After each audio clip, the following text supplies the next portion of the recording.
Yeah, no, I don't take responsibility at all. He joined the New Jersey Air National Guard after 9/11. He served honorably overseas, and he supported President Trump.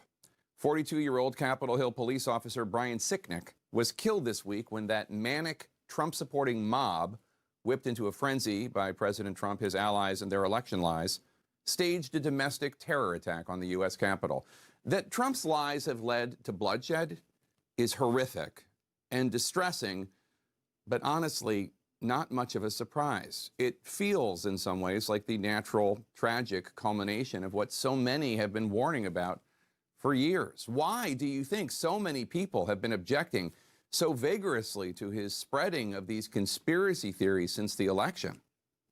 Regular viewers know that we have often discussed the threat of stochastic terrorism posed by the president, his demonization and falsehoods about groups and individuals, which, once injected into the political bloodstream, could result in someone taking a non-specific cue and acting out with no specific fingerprints, such as the evil domestic terrorists in Charlottesville who committed violence while defending a Confederate monument. They killed Heather Heyer and injured others, thugs and terrorists about whom President Trump equivocated. Or the murderous maniacs who heard the president and others spreading the conspiracy theory that George Soros, a prominent Jewish American, was funding caravans of Latin Americans coming into the U.S. to do harm. They heard that, and then they killed Jews at the Tree of Life Synagogue. They heard that, and they killed Latinos in El Paso. And Trump kept fueling those fires.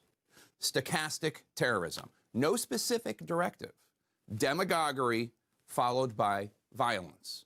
Now, President Trump's fingerprints are far easier to detect today. After 2 months of lies, amplified by sycophants such as House Minority Leader Kevin McCarthy, who said this about President-elect Joe Biden. Don't know if he'll be president January 20th.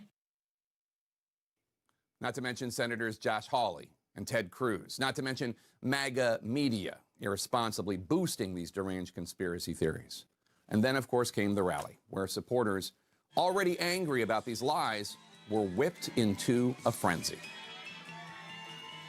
You'll never take back our country with weakness. If you're gonna be the zero and not the hero, we're coming for you, and we're gonna have a good time doing it. Today is the day American patriots start taking down names and kicking ass. Let's have trial by combat. That was followed by this. The whole country hates you. I want you to go home. We hate you. Go. Let's go. Get this.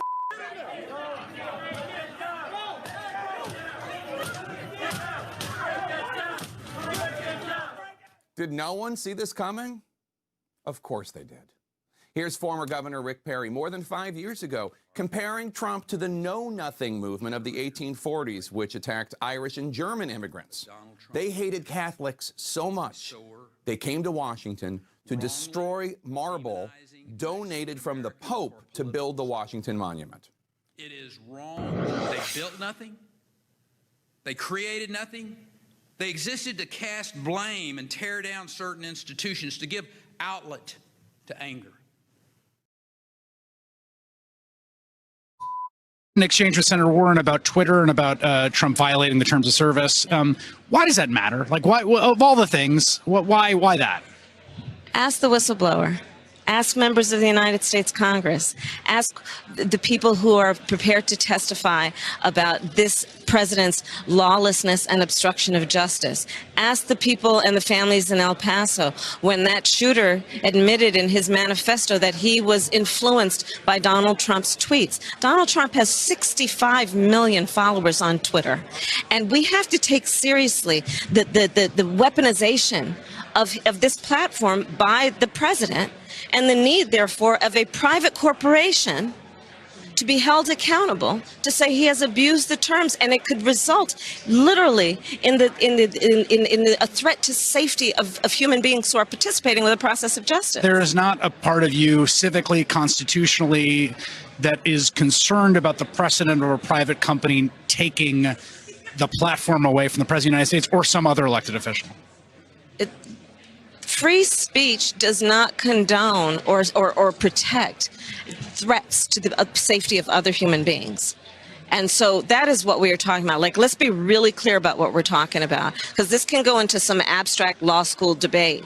But the reality of it is we're talking about Donald Trump weaponizing Twitter in a way that could result in real consequence, including death. And we have to take that seriously. Do you think he puts people's lives in danger when he targets them in tweets? Absolutely. Do you think he knows that?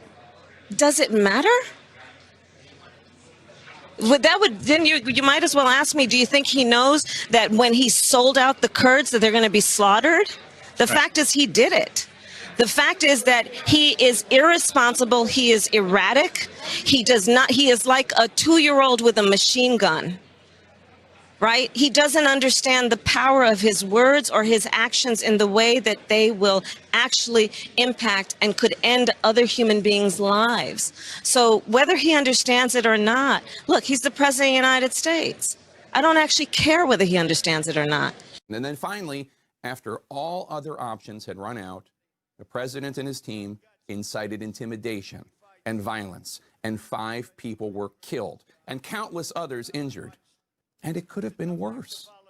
Was it really a surprise to hear these thugs chanting that they wanted to kill Vice President Pence? Trump had been lying to his base, telling them that Pence could overturn the election. And it was not until the day before that Pence made clear he had no power to do so. The president all but handed the mob a noose. The ones who committed violence, they're being arrested. But what about those who incited this attempted coup, who remain in our midst? What about those who lied? Will there be any consequences? And what about the President of the United States? Will he be allowed to fly out of Washington on January 19th to spend his days luxuriating on the golf course, spreading more lies through the TV networks that were also part of this treason? What happens to us? What happens to our country if we continue to pretend leaders who played a role in this attempted coup, in this terrorist attack, end up doing just fine with no consequences at all? Will January 6, 2021 be remembered as only the beginning?